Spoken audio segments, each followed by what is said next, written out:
Bueno, pues vamos a continuar con nuestro apasionante mundo, o sea, viaje del libro de los Hechos y del mundo romano de la época. Bueno, antes de nada, me vais a permitir, antiguamente, ahora ya se hace menos, ¿no? Se sigue haciendo, pero bastante menos. Cuando alguien edita un libro y comete un error en una página, pues al final de ese libro normalmente se adjunta una página y se llama fe de ratas. En la fe de ratas el autor dice, pues en tal página he cometido un error y no había un punto, había una coma, o dije tal cosa y me equivoqué, ¿vale? Entonces, os pido perdón a los hermanos que estéis aquí esta mañana, los hermanos del Zoom y los hermanos o amigos que nos puedan ver a través de Internet. El domingo pasado di un dato equivocado. Os mencioné algo cuando pusimos la imagen del templo, que dije que era el arco Robinson, ¿vale? Y dije que era un general, me equivoqué, perdonadme. Cometí un error y crucé los nombres. ¿Por qué? Porque el arqueólogo Edward Robinson, que tiene el mismo nombre que uno de los actores antiguos de estos de Hollywood de los años 40, Edward Robinson, ¿vale? Se llamaba igual Edward Robinson. Edward Robinson es considerado el padre de la arqueología bíblica, ¿vale? Entonces este hombre estuvo haciendo arqueología, estuvo buscando en lugares bíblicos y encontró el arco Robinson, ¿vale? De ahí su nombre, Edward Robinson. Y yo lo confundí, yo dije que Robinson era un general, pero no.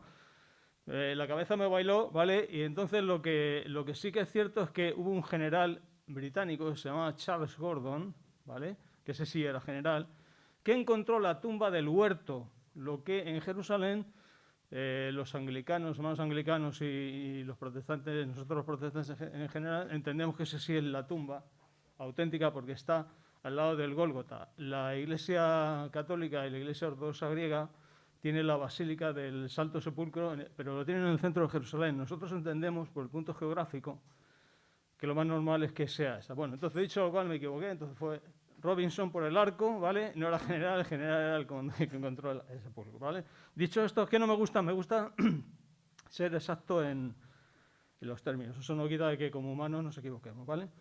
Bueno, nos hemos quedado en una cosa muy interesante, y es que Pablo, aquel rabino, aquel perseguidor de la iglesia, se había convertido y había sido una hecatombe para los judíos, porque toda aquella fuerza, aquel ímpetu que había tenido para perseguir a la iglesia, ahora lo que hace es que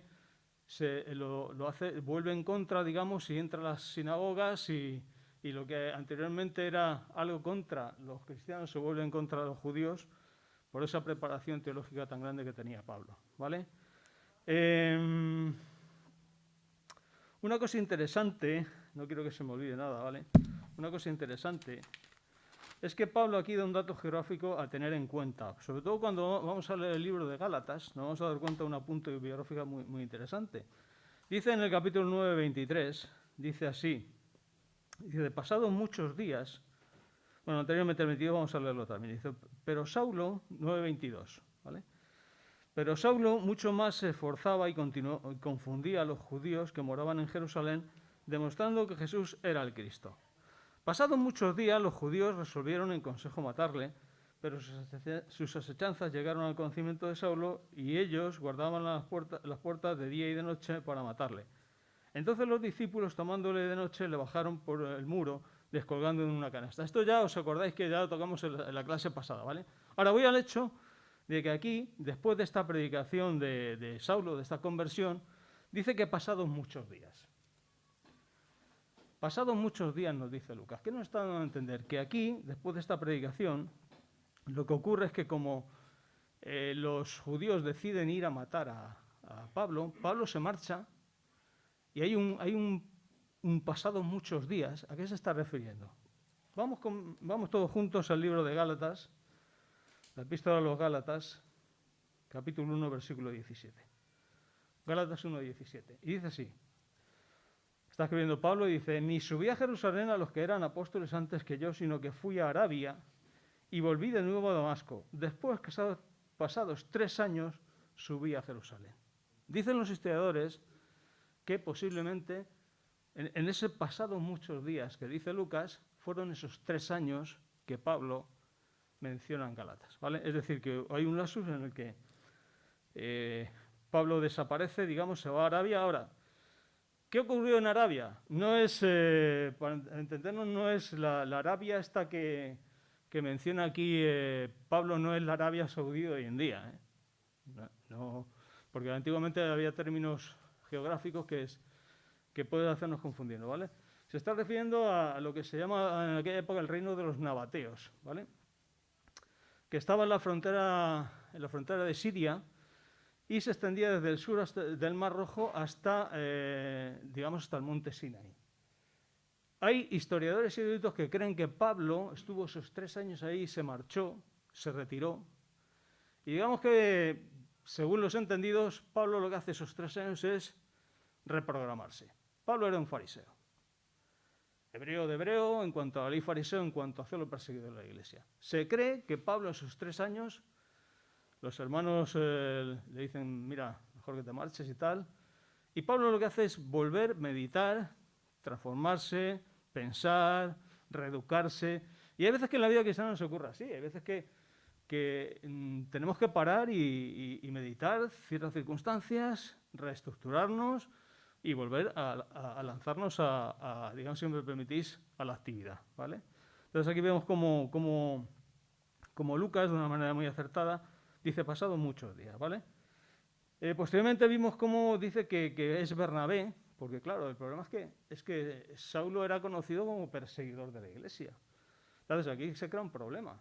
Alguien, decíamos el domingo pasado, que ha sido un perseguidor nato, de repente entra a la iglesia. ¿Y qué es lo que ocurre? Un recelo, pero es lógico, es normal. O sea, ahora a lo mejor nosotros decimos, es que la iglesia primera era un poco intolerante. No, es que nosotros somos intolerantes. En el momento que entre alguien que nos ha perseguido, lógicamente, desde el punto de vista humano, se crea un recelo. Ahora bien, vemos la figura de Bernabé. Y Bernabé, como dijimos el domingo pasado, es una de las figuras más importantes del Nuevo Testamento. Bernabé dice en pasajes anteriores que era un levita natural de Chipre. Si os acordáis en los primeros capítulos, había vendido la herencia, una heredad que tenía, y la había puesto, la donó a la iglesia para que la iglesia en sus primeros años, en la primera etapa, digamos, progresara y fuese de ayuda, ¿vale? Pero aparte de eso, Bernabé, el punto más fuerte de Bernabé es que era un hombre, un consolador. Era un hombre que era capaz de animar a la iglesia. No era simplemente predicador, un maestro, que estaba bien, ¿vale? Pero a diferencia de Pablo, tal vez Bernabé tenía un carácter, una sensibilidad humana, una sensibilidad producida por el Espíritu Santo, que hace que sea un hombre de ayuda a la iglesia, un consolador. Y gracias a este hombre, a Bernabé, es que Bernabé mete a Pablo delante de los apóstoles. O sea, porque, claro, había ese recelo tan grande y dice que de repente utiliza sus buenas artes, si me permitís la expresión, y introduce a Pablo en el círculo de los apóstoles. Y volviendo a Gálatas, lo que hemos leído antes, dice, ni subí a Jerusalén a los que eran apóstoles antes que yo, sino que fui a Arabia y volví de nuevo a Damasco, y después, pasado 3 años, subí a Jerusalén. Aquí está. Aquí es cuando cuando Bernabé presenta a Pablo. Dice, después, pasados 3 años, subí a Jerusalén para ver a Pedro y permanecí con él 15 días. Es decir, que en ese tiempo, cuando Bernabé intercede, si me permitís, ante el resto de los apóstoles, está 15 días con ellos, ¿vale?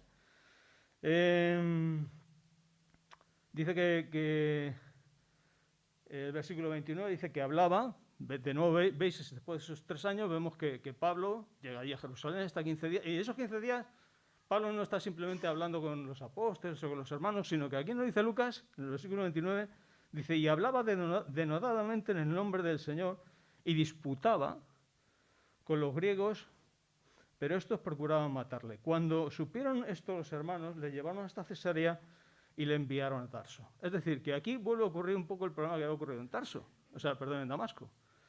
Llega un momento en que Pablo sigue siendo tan efusivo y quiere predicar el Evangelio con tanto ímpetu que, claro, se crea un problema en la iglesia. Entonces, la iglesia decide y le dice a Pablo, mira, Pablo, lo mejor es que te marches una temporada.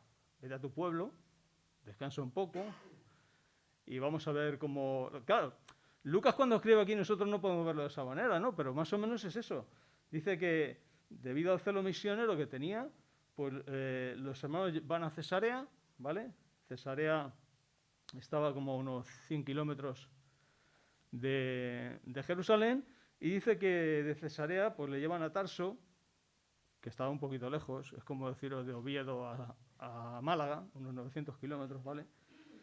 Y dicen los estudiosos que allí aproximadamente pudo estar unos 5 años. Es decir, que ahí vemos que Pablo, hay esta parte, este lapsus, en el que Pablo desaparece. Pablo se marcha a Tarso y desaparece.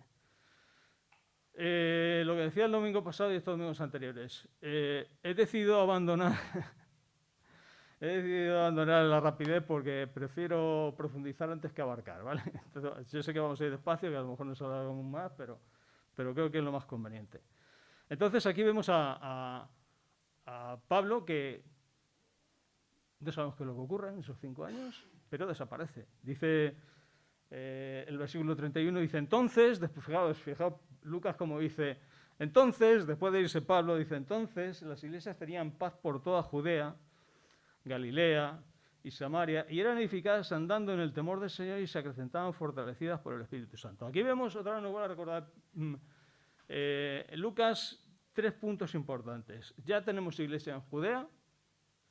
¿Os acordáis lo que decía el Señor al principio? De hecho, me seréis testigos en Jerusalén, en Judea, en Samaria y hasta el último de la tierra. Aquí ya se han cumplido varios pasos de lo que el Señor dijo a la iglesia, ¿vale? Tenemos iglesias en Judea, en Galilea y en Samaria, y vemos cómo el Evangelio se va extendiendo. Ahora bien, realmente hasta los gentiles, de una manera mayoritaria, todavía no había llegado. Aquí, más adelante vamos a ver qué es lo que ocurre y cómo se va desarrollando el asunto. Vamos a leer un poco rápido, ¿vale? Os dijimos en una de las clases anteriores que esto era como un tren. En algunas estaciones nos íbamos a parar 5 minutos, en otras 10 y en otras íbamos a pasar de largo, ¿vale? Vamos a hacer un comentario rápido para pararnos en los puntos tal vez de más trascendencia.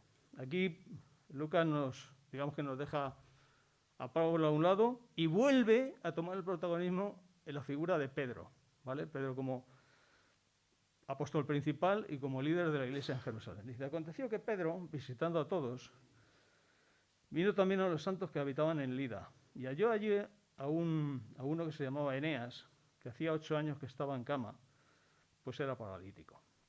Y le dijo Pedro, Eneas, Jesucristo te sana, levántate y haz tu cama. Y enseguida se levantó. Y vinieron todos los que habitaban en Lida y en Sarón, los cuales se convirtieron al Señor. Esto eran poblaciones cercanas, ¿vale? De a unos 50 kilómetros de Jerusalén. Dice que después de sanar a Eneas, dice, había entonces en Jope. Jope es la actual Tel Aviv, ¿vale? La capital de Israel, la capital administrativa de Israel, la capital de Israel real, digamos, es Jerusalén, ¿vale? Pero la capital administrativa es Tel Aviv. Entonces, Jope, en Tel Aviv, había una discípula llamada Tabita, que traducido quiere decir Dorcas. Dice, esta abundaba en buenas obras, en limonas que hacía, y aconteció que en aquellos días se enfermó y murió. Después de lavada, le pusieron en una sala. Aquí vemos el ritual judío, ¿vale? Como después de los muertos eran lavados, en fin. Como Lida estaba cerca de Jope, los discípulos oyendo que Pedro estaba allí, le enviaron 2 hombres a rogarle, no tardes en venir a nosotros. Levantándose entonces Pedro, fue con ellos y cuando llegó le llevaron a la sala donde le rodearon todas las viudas, llorando y mostrando las túnicas y los vestidos que Dorcas hacía cuando estaba con ellas. Entonces, sacando a todos, Pedro se puso de rodillas y oró, y volviéndose al cuerpo dijo, Tabita, levántate.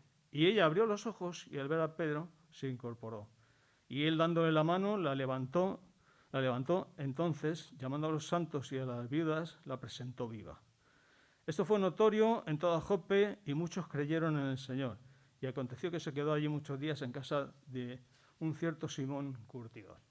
Aquí quiero resaltar varios detallitos, ¿vale? Aquí hay un pasaje que es un poco paralelo, si me permitís. ¿Os recordáis? En tiempos de Elías, aquella mujer viuda que perdió un hijo, ¿os acordáis? ¿Elías o Eliseo? Ya se me va, creo que fue Eliseo. Que deja solas a su hijo en el Antiguo Testamento, ¿os acordáis? Y cómo Eliseo resucita a este hijo de aquella viuda. Pues aquí ocurre un pasaje, digamos, paralelo, muy conocido, digamos, casi similar. Y es que Pedro, ora por esta hermana, que era una hermana conocida en la iglesia, una hermana activa, una hermana que seguramente era muy importante pues, debido a su trabajo, de su buen hacer. Tenemos que tener en cuenta lo siguiente. Aunque aquí se utiliza la palabra resucitar, tenemos que tener en cuenta que nadie, salvo nuestro Señor Jesucristo, ha resucitado en toda la plenitud que nos enseña la Escritura. Desde el punto de vista teológico, si me permite la expresión, esto no se llaman resurrecciones, pero no son resurrecciones. Se podríamos llamar como reposición de vida. ¿Por qué? Porque Lázaro se volvió a morir. Dorcas se volvió a morir. ¿Vale? Sin embargo, nuestro Señor Jesucristo, cuando resucita, no vuelve a morir. Y cuando el Señor resucita con un cuerpo glorificado, un cuerpo distinto, otra naturaleza, la cual ni Tabita, ni Lázaro, ni otros que resucitaron el día que el Señor murió. ¿Os acordáis que cuando el Señor es crucificado, la tierra, hay un eclipse solar, se empieza a resquebrajar la tierra y dice que muchos volvieron a resucitar, o sea, volvieron a la vida, ¿os acordáis?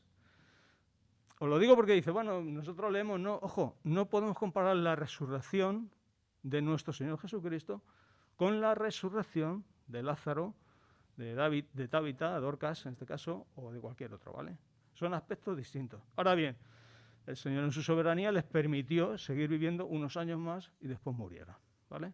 Lo digo para que no os confundáis, porque el cuerpo glorioso del Señor es muy distinto a, como dice Pablo en Romanos 15 creo que es, dice que cuando esto haya muerto, saldremos con un cuerpo incorruptible. ¿Entendéis? Esa es la diferencia. Bueno, y no nos vamos a meter en más detalles de este tipo porque al final nos paramos y nos vamos por los cerros de Úbeda. Bueno, aquí vamos a entrar en un pasaje de los que, tanto como en el etíope, ¿os acordáis? Como en otros tantos, aquí Lucas, en 2-3 versículos, nos lanza una riqueza tremenda de lo que es el contexto histórico y lo que es alcanzar a los gentiles, ¿vale? Bueno, antes de nada, ¿alguno de vosotros queréis aportar algo? ¿Queréis preguntar? En fin, ¿alguna duda que podamos resolver? ¿Manos del Zoom? No, bueno, pues seguimos. Dice aquí en capítulo 10, dice, había en Cesarea, cosa interesante, había en Cesarea, dice Lucas. ¿Qué era Cesarea? Cesarea es una ciudad que estaba en la costa del Mediterráneo. Cesarea había sido reconstruida por el rey Herodes en el año 6 a.C. y la había embellecido. Y se le llamaba, el nombre real era Cesarea Marítima, ¿vale? Para diferenciarse de otra Cesarea, que era Cesarea de Filipos. No sé si os acordáis cuando el Señor hace la pregunta, ¿quién dice en el Evangelio de Mateo, ¿quién dicen los hombres que soy yo? Y dice, unos que eres Elías, otros Jeremías, algunos de los profetas, y entonces Pedro lanza aquella confesión, tú eres el Cristo. Fue en Cesarea, pero no en esta Cesarea, fue en Cesarea de Filipos, ¿vale? Ahora bien, Cesarea Marítima era una ciudad muy, muy bonita. Era un lugar donde muchos ricos romanos tenían residencia y donde, os digo todo esto porque quiero que os situéis, ¿vale? Cesarea era, digamos, el cuartel general de las fuerzas armadas romanas. Allí había una guarnición muy grande romana. Pilatos no vivía en Jerusalén, vivía en Cesarea. Ahora bien, vosotros preguntáis, ¿y por qué estaba Pilatos cuando Jesús es condenado en Jerusalén? Pues porque los procuradores romanos, para congraciarse con los judíos, en las fiestas subían de Cesarea, iban a Jerusalén, recorrían 100 kilómetros, que era como de aquí a Segovia, ¿vale? Y estaban allí. Ahora bien, toda la potencia romana estaba en Cesarea Marítima, ¿vale? Era una ciudad que había sido reconstruida por Herodes, se le puso el nombre de Cesarea en honor a Augusto, ¿vale? Allí había hipódromos, era una ciudad muy bella, estaba al lado del Mediterráneo. Y allí, por supuesto, nos da un detalle, Lucas dice, había en Cesarea un hombre llamado Cornelio, centurión de la compañía llamada la italiana. Es decir, que aquí nos está situando, nos está presentando, Lucas nos está presentando a un personaje. ¿Y quién es este personaje? Cornelio. ¿Y quién era Cornelio? Un centurión. ¿Y qué era un centurión? Es realidad que me está saltando aquí. Un centurión era una especie de teniente, para que os hagáis una idea, de teniente del ejército romano. Os voy a explicar un poco, porque si no entendemos esto, a lo mejor nos perdemos. Era una persona que pertenecía a una compañía, la compañía que estaba ya cuartelada en Cesarea. Las legiones romanas estaban distribuidas a lo largo de todo el imperio. Aquí en España había una legión. Y muy cerca de donde es Dioni. De León. El León se formó allí, la capital, León, especialmente Astorga, se fundó porque había allí una legión romana, la Legión Séptima, la llamada Gemima o Gemela, el puesto de mando lo tenía en Astorga, y de ahí se fundó Astorga y se fundó León, ¿vale? Entonces, a lo largo de todo el imperio había legiones acuarteladas en distintos lugares. ¿Para qué? Porque si había algún problema, a través de las calzadas, intentaban ir rápidamente, dentro de lo rápido que se podía ir en aquella época, y se ayudaban unos a otros, en fin. Y la legión romana, ¿os acordáis? Digo legión, porque os acordáis que el Señor cuando va a ir a la cruz, Pedro lo recrimina y tal, y el Señor dice, ¿acaso no crees que yo puedo orar a mi Padre y darme más de 12 legiones de ángeles? Entonces es muy interesante, porque cuando entendemos el mundo romano y por qué se dice la Biblia, porque la Biblia no es ajena al contexto histórico, ¿vale?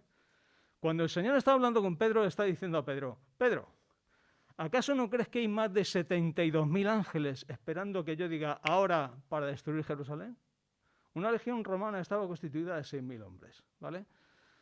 Ahora, volviendo al tema de Cornelio. Cornelio formaba parte de una de las legiones romanas y Cornelio estaba a cargo de 100 hombres. Y dice aquí que una cosa muy curiosa, y es que Cornelio no era un simple romano, no era un simple soldado que estaba ahí ocupando un lugar dentro de la jerarquía romana. Dice, aquí nos dice, Lucas dice que este hombre era piadoso, temeroso de Dios con toda su casa, y que hacía muchas limonas al pueblo y oraba a Dios siempre. Qué interesante. Qué cosa más tremenda. Dice que era piadoso y temeroso de Dios. Es decir, hemos de entender que dentro de la creencia judía, los hijos de Israel, ¿vale? Los judíos, los circuncidados, eran creyentes, digamos, entre comillas, por herencia. Eran automáticamente, en el momento que un judío era circuncidado, participaba del culto y de las promesas, ¿vale? Eso eran los judíos. Luego después estaban los prosélitos. Es decir, los prosélitos eran aquellos que, no siendo judíos, se acercaban a la fe judía, se circuncidaban y tenían derecho a entrar en el templo y participar de todo el ritual judío, ¿vale? Pero luego había un tercer grupo, al cual pertenecía Cornelio y otros tantos, que no eran judíos de nacimiento, no se habían circuncidado, pero sí que buscaban a Dios. Eran adoradores. Ahora bien, no se habían circuncidado. Eso se le llama, ¿vale?, para que lo entendáis, los temerosos de Dios. Y aquí nos dice que era piadoso, temeroso de Dios, es decir, pertenecía al grupo que adoraba, buscaba, iba a la sinagoga, pero no había hecho la decisión de circuncidarse. Estaba muy cerca, y aún así los judíos solían mirar a estas personas por encima del hombro, porque lógicamente al no estar circuncidados, pues no participaban, según ellos, en toda la plenitud de las promesas, ¿vale?, si me permitís la expresión. Ahora bien, fijaos qué interesante, que dice que era piadoso, temeroso de Dios con toda su casa. ¿Qué es eso de con toda su casa?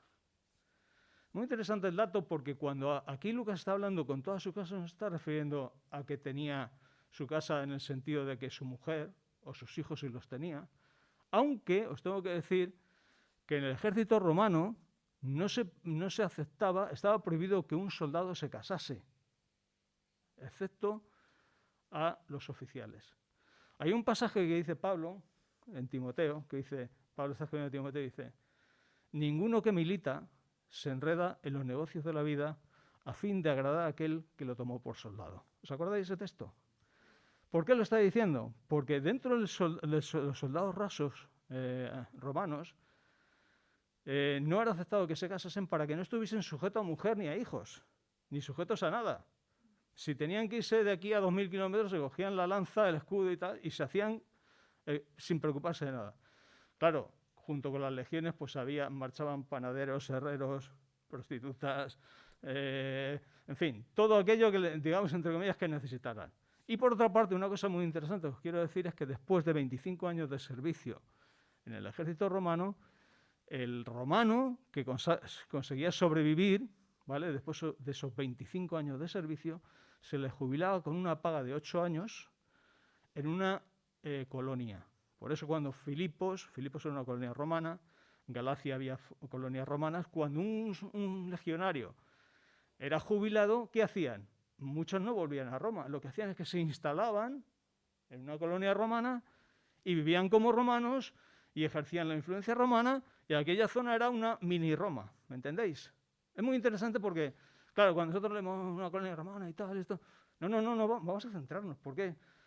O sea, había un respeto muy grande hacia aquellos que habían servido a las legiones, ¿vale? Y que se jubilaban. Ahora bien, fuera de o sea, un ciudadano no romano no podía ser del ejército romano, podía pertenecer a las tropas auxiliares, pero no recibía esa paga. Ahora bien, volvemos un poco al tema. Cuando aquí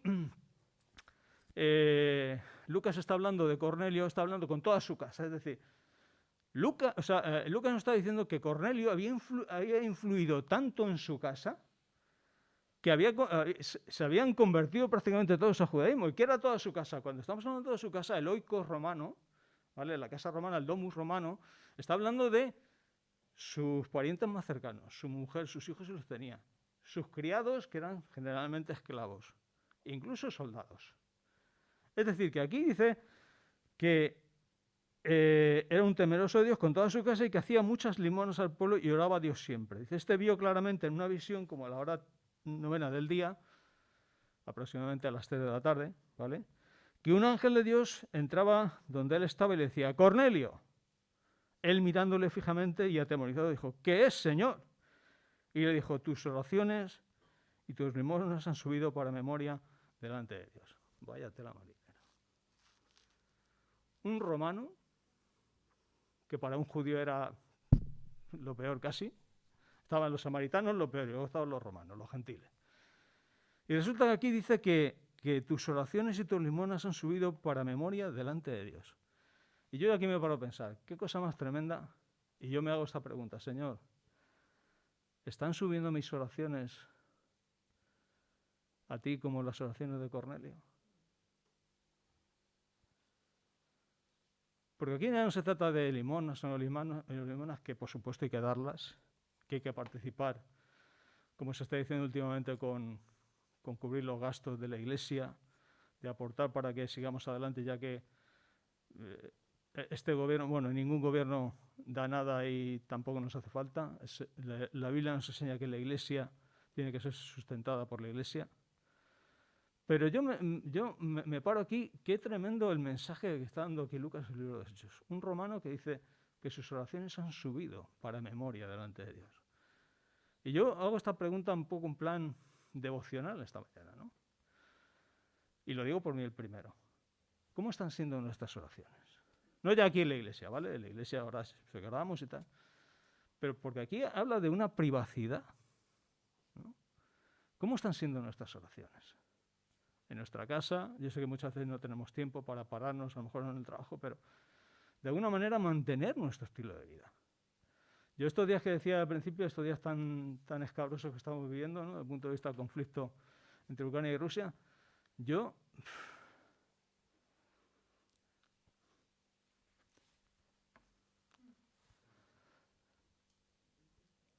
es cuando te toca más la fibra interior y te das cuenta y dices, Señor, ¿en qué esperaré, como dice el salmista? ¿En qué esperaré? Mi esperanza está en ti, ¿no? Y qué importante, nos está hablando aquí Lucas, la importancia de mantener una vida de oración, una vida que se eleva, una vida que trasciende, ¿no?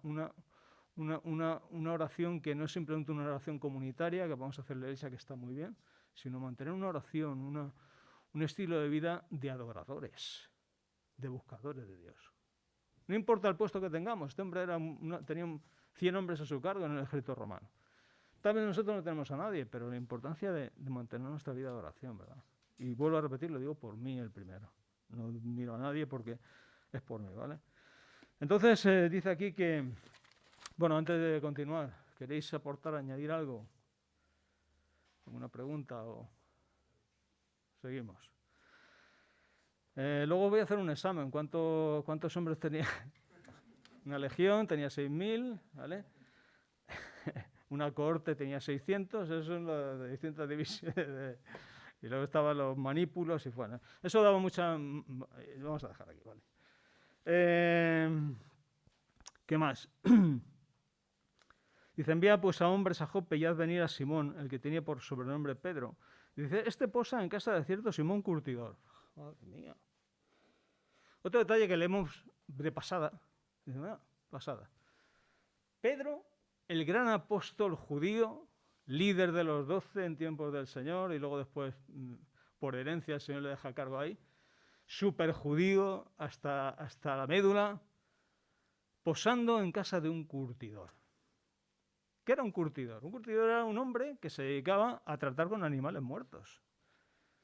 Con las pieles, sacaba las pieles, las trabajaba y de ahí hacía pues, distintos enseres. Ahora bien, era inmundo, estaba prohibido para un judío acercarse a los animales muertos. Cuanto más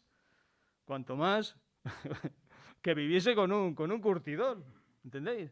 O sea, yo creo, muchas veces yo sé que hemos leído este pasaje cantidad de veces y pasado por ahí, es como el que se pone a vivir con alguien que se dedica, yo que sé, a vender fruta o vender, yo que sé, cualquier otra cosa. No, momento. Estamos hablando de una mentalidad judía en el cual ya había empezado a ocurrir cosas en la cabeza de Pedro. Pedro, viviendo en casa de un cierto Simón Curtidor, un hombre que trabajaba con animales muertos y que era una cosa horrenda para un judío.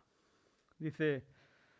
envía pues a hombres, versículo 6, dice, este posa en casa de cierto Simón Curtidor que tiene su casa junto al mar, él te dirá lo que es necesario que hagas. Ido el ángel que hablaba con Cornelio, este llamó a 2 de sus criados, fijaos, otra vez el detallito de Lucas, y un devoto soldado de los que le asistía. Aquí veis, o sea, Cornelio había ejercido una labor evangelística dentro de sus hombres, de sus subordinados, ¿vale? Dice, ¿cuál les envió a Joppe después de haberlo contado todo? Dice, al día siguiente, mientras yo iba por el camino, se acercaba a la ciudad, Pedro subió a la ciudad para orar cerca de la hora sexta, cerca de las 12 de la mañana. Aquí no vamos a leer todo el pasaje, ¿vale? Pero aquí lo que ocurre es que simplemente en este tiempo de éxtasis, este tiempo de oración especial, ya sabéis que Pedro ve a bajar un lienzo, para que nos hagamos la idea de una especie, como si fuese la vela de un barco, ¿vale? Cogida de 4 puntas, y ahí el Señor le representa pues todos los animales de la tierra, cuadrúpedos, reptiles, aves, y el Señor le dice, Pedro, levántate, mata y come. Y Pedro dice, no, Señor, vamos a ver, yo soy un judío, yo no voy a tocar ningún animal inmundo, yo soy un cumplidor de la ley y tal. Y el Señor le dice, no llames inmundo a lo que yo considero santo, es decir, no llames como aquello que yo, digamos, voy a abrir. Es decir, que cuando el Señor trata con Pedro, aunque ya había cierta apertura en la mente de Pedro, el Señor trata para lo que va a ocurrir en adelante con Cornelio. Es decir, que Pedro tiene que romper con la mentalidad, y sí, bueno, o sea, había habido, el Evangelio había llegado a Judea, en Samaria, Galilea, pero ahora el Evangelio va a dar un salto que es meterse de lleno con los gentiles, con un romano. Y de ahí va a dar el salto de influencia a otros lugares. Y aquí dice que el versículo 22, por ejemplo, para no leer todo, ¿vale? Ellos dijeron, Cornelio, el centurión varón justo y temeroso de Dios, que tiene buen testimonio en toda la nación de los judíos, ha recibido instrucciones de un santo ángel de hacer venir a su casa para oír tus palabras. Entonces, haciéndolos entrar, los hospedó. Y al día siguiente, levantándose, se fue con ellos y le acompañaron algunos hombres, algunos hermanos de Jope. Versículo 24. Al otro día entraron en Cesarea y Cornelio los estaba esperando, habiendo convocado, fijaos, a sus parientes y amigos más íntimos. Cuando Pedro entró, salió Cornelio a recibirle y postrándose a sus pies adoró. Aquí fijaos el detallito. Este hombre lo que hace, en vez de saludar simplemente a Pedro, lo que hace es que se pone, le adora, se pone de rodillas y le reconoce como alguien superior. Y dice aquí, más Pedro le levantó diciendo, levántate, pues yo mismo también soy hombre. ¿Qué cosa más?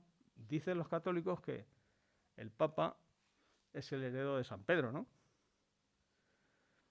Pedro vemos aquí que no tolera una adoración. Sin embargo, todos los papas, si os fijáis, aceptan la adoración de otros hombres. Lo primero es que se ponen de rodillas, le das a la mano, ¿vale? Lo digo porque muchas veces es bueno recordar cuál es nuestra teología, ¿vale? Y yo no digo por entrar en disputa con los amigos católicos, pero hay ciertos detalles en la Escritura que son muy claros y contundentes, ¿vale?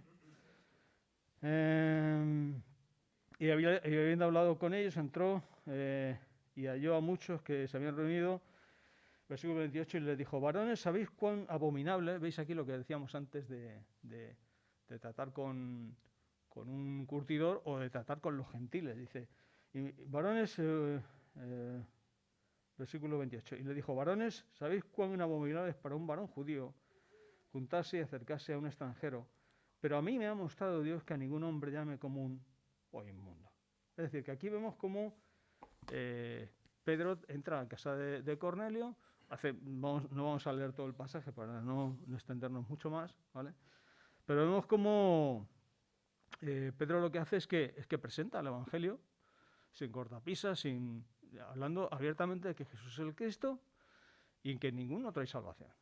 Y que es solamente a través de él donde se alcanza esa esperanza de gloria que decíamos al principio, ¿vale? Y claro, algo ocurre, dice el versículo 45, y dice: los fieles de la circuncisión que habían venido con Pedro se quedaron atónitos de que también sobre los gentiles se derramase el don del Espíritu Santo, porque los oían que hablaban en lenguas y que magnificaban a Dios. Dice, entonces respondió Pedro: ¿puede acaso alguno impedir el agua para que no sean bautizados estos que han recibido el Espíritu Santo también como nosotros? Y mandó bautizarles en el nombre del Señor Jesús, y entonces le rogaron que se quedase con él algunos días. Es decir, que aquí vemos plenamente cómo hay una integración ya completa de ciudadanos no judíos a la Iglesia. Ahora bien, esto, claro, lo que decíamos en unas clases anteriores, ¿no? Esto es fantástico, es estupendo, pero luego va a ocasionar problemas porque hay gente en la Iglesia en Jerusalén, vamos a leerlo más adelante, hay gente en la Iglesia en Jerusalén que no pueden tolerar que alguien no judío entre en la Iglesia. Y muchas veces eso de decir, no, eso pasaba al principio en Jerusalén, ¿no? Hay veces que desgraciadamente en el subconsciente muchas veces hay cosas que no toleramos. Decimos, no, esto sí puede, pero estas cosas no pueden ocurrir. No. Tenemos que estar abiertos porque la obra del Espíritu Santo no tiene límites. El Señor puede tratar con cualquier persona y tal vez muchas veces entran en la iglesia personas o ocurren circunstancias que nos cuesta asimilar. Por eso la importancia de tener una mente abierta y que sea el Espíritu de Dios el que traiga dirección a cada una de nuestras vidas. Lo digo desde a todo nivel de la iglesia, tanto a nivel de liderazgo como a nivel de cualquiera que estemos en la iglesia, ¿vale? Se nos vaya, es que el tiempo se... ¿Algo más que queréis aportar algo, preguntar algo? ¿No? Lo sabéis todo, ¿eh? Versículo 11. Oyeron los apóstoles y los hermanos que estaban en Judea que también los gentiles habían recibido la palabra de Dios. Y cuando Pedro subió a Jerusalén, disputaban con él los que eran de la circuncisión, diciendo, ¿por qué has entrado en casa de hombres incircuncisos y has comido con ellos? Lo que estamos hablando, en vez de gozarse, decir, oye Pedro, qué fantástico, ¿no? Qué alegría, ¿no? Que la iglesia crezca, que los romanos también crean. No, aquí está. Pero tú, ¿qué te has pensado, hombre?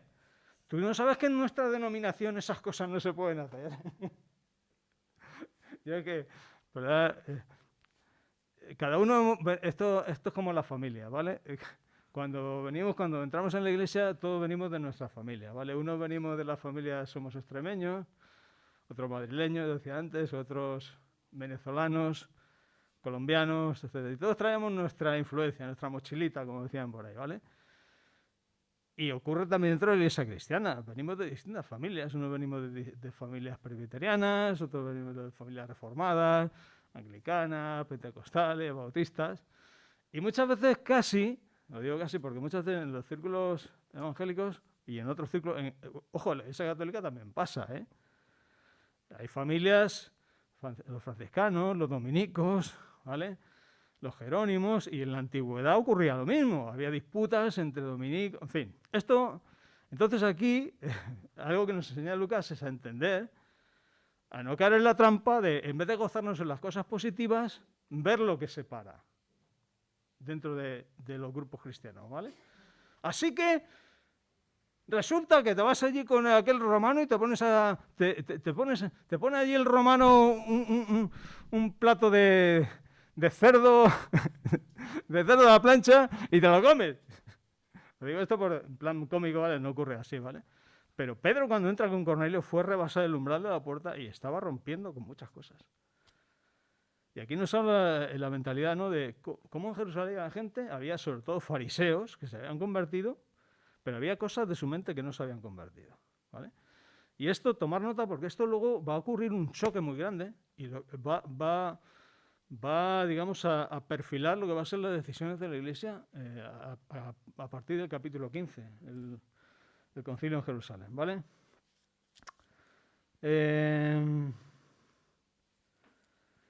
Entonces Pedro, bueno, vuelve a repetir todo, como cuenta como la conversión de Cornelio, como lo que había ocurrido, ¿vale? Para no extendernos. Y dice el versículo 17, muy interesante lo que dice aquí Pedro. Dice, si Dios, pues les concedió también el mismo don que a nosotros que hemos creído en el Señor Jesucristo, ¿quién era yo que pudiese estorbar a Dios? Y aquí hay una pregunta. A todos los que estamos aquí esta mañana y a los hermanos que están fuera, a los que nos puedan ver por internet. ¿Podemos estorbar a Dios? Esa preguntita tiene mucha tela. ¿Podemos estorbar a Dios? Porque hay veces que nuestras decisiones, que aparentemente son muy acertadas, tal vez, cuando nos agarramos a ciertas tradiciones o ciertas formas de actuar, tal vez estamos estorbando a Dios. No voy a predicar, ¿vale? No voy a predicar esta mañana, pero ahí os dejo lo que aquí dice Pedro. Dice, si Dios pues le concedió también el mismo don que a nosotros que hemos creído en el Señor Jesucristo, ¿quién era yo para que pudiese estorbar a Dios? Entonces, oídas estas cosas, callaron y glorificaron a Dios diciendo, de manera que también los gentiles ha dado Dios arrepentimiento para vida. Es decir, que ya hay sectores que son confrontados con la realidad y se dan cuenta de que ese no es el camino. Aún así, vuelvo a repetir, va a haber unos choques ahí importantes. Bueno, ¿qué tal vais? Bueno, pues vamos a ir un poquito más lejos, ¿vale? Vamos a coger el tren y nos vamos a ir a Antioquía. Antioquía es muy bonito, ¿eh? Yo he estado allí este fin de semana. Ayer estuve. Antioquía es la tercera ciudad del Imperio Romano, o sea, está por detrás de Roma y de Alejandría. Antioquía tenía una avenida muy grande, de 6 kilómetros de larga, llena de mármol. Era una ciudad muy importante en cuanto desde el punto de vista de comercio, ¿verdad? Y no quiero, tengo aquí unas anotaciones que no quiero dejar, simplemente daros algunos apuntes. Muchas personas, gente influyente vivía allí, ricos romanos también. Era una ciudad donde había carreras de caballos. Y muy cerca, a 10 kilómetros de Antioquía, había un santuario, había un templo que eran los jardines de Dafne. ¿Vale? Os lo digo para que os metáis un poco en lo que era Antioquía. Los jardines de Dafne era un punto de peregrinación pagana, ¿vale?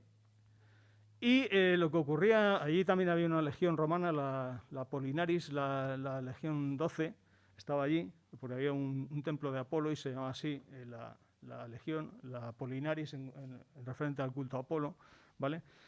Pero lo que estaba intentando centrarme es que allí en los jardines de Dafne había se ejercía la prostitución sagrada. ¿Por qué? Porque decía la mitología griega que esta Dafne, que era una especie de ninfa, era una especie de diosa inferior, ¿vale? Había sido perseguida por el dios Apolo y que para no ser, digamos, abusada sexualmente de él, lo que había hecho Dafne es que se había convertido en un árbol de laurel, ¿vale? Decía la mitología griega, y así se había salvado. Entonces lo que ocurría es que alrededor de todo el templo de Dafne había un montón de árboles de laurel, ¿vale? Pero curiosamente lo que se hacía allí era la prostitución sagrada, igual que en Corinto, ¿vale? Estaba el templo, estaba en la cima de la montaña se ejercía la prostitución sagrada, era muy habitual en distintos puntos del imperio, y aquí concretamente en los jardines de Darnes se ejercía esta prostitución. Las sacerdotisas entre aquellos laureles, pues en fin, era muy conocido porque mucha gente lo que hacía era, como decía el apóstol Pablo, el sinónimo de esa parte lujuriosa y de desenfreno sexual en aquella época se llama corintizar, ¿vale? De acuerdo a lo que ocurría en Corinto. Aquí ocurría 3/4 partes de lo mismo. Era un lugar donde la gente iba, sí, a ver las carreras de caballos, pero también iba a otras cosas, ¿vale? Lo digo porque, ¿dónde nace la Iglesia? No nace en un lugar tranquilo, apacible, donde no hay oposición. No, no, no. La Iglesia crece en lugares conflictivos desde el punto de vista político, desde el punto de vista religioso. Y aquí vamos a ver cómo, y lo vamos a dejar ya, vamos a ver cómo la Iglesia se empieza a desarrollar. Y ya no es la Iglesia en Jerusalén. Ya es una Iglesia distinta porque va a formar parte de ella no solamente judíos, sino gentiles que no han conocido antes nada de la ley, que son ajenos al templo, que no saben nada de las tradiciones. Y aquí se va a fundar la segunda, la iglesia madre, que posteriormente, la iglesia hija, que posteriormente, si me permitís, va a ser más influyente incluso que la iglesia madre en Jerusalén. Así que aquí lo vamos a dejar para la próxima clase. Y bueno, espero que no os haya aburrido mucho y que os haya ampliado por lo menos pues, cositas que muchas veces cuando leemos se nos pasan. ¿Alguien que quiera aportar algo antes de terminar o preguntar? ¿No? Bueno, ¿cómo se llama la mujer de Cornelio? Evodia. No, es una broma. Por cierto, el otro día decía nuestro pastor Esfalí, no pongáis a una niña Evodia. Pues este es un nombre muy bonito. No, escuchad, la traducción es muy bonita. En el griego, Evodia significa dulce perfume. Sí. O sea, que nuestra hermana Dulce, digamos que podemos llamarla Evodia. Es una broma, Dulce. Y Sintike significa buenaventura. O sea, claro, leemos en griego y decimos, ¿quién pone el nombre de esto? Pero generalmente son nombres, las traducciones son muy bonitas, ¿vale?